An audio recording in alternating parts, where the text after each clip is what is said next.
Cruise News Today with Doug Parker. Do not enter.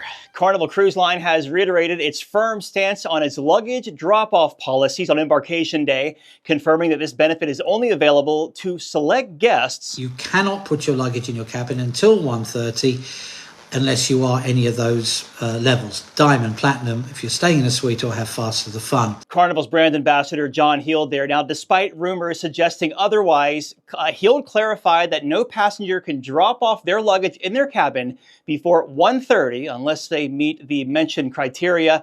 He said that crew members will be checking for compliance and that people are adhering to the rules. And Norwegian Cruise Line Holdings announced a strong second quarter for 24, reporting a net income of $163 million. That's up from $86 million the previous year. The company also generated $2.4 billion in revenue, an 8% increase from 23, driven by strong ticket sales. Passenger occupancy was also up to 106%. That is up 2% from last year.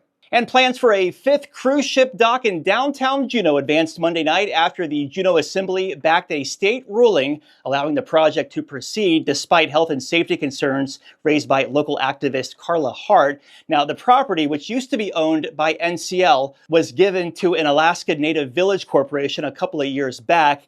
They propose a floating steel dock, underground parking, retail space, and a welcome center on the location. The dock would be located next to the U.S. Coast Guard station in Juneau, if approved. And cruise line stocks were mixed on Wednesday. Carnival Corporation down 2.7%, 16.66. Royal Caribbean down slightly, 156.72. Norwegian down 1%, 18.43. And Viking up a half, 35.70. This week's podcast, a review of Disney Wish at cruiseradio.net. Have yourself a great Thursday. I'm Doug Parker with Cruise News Today.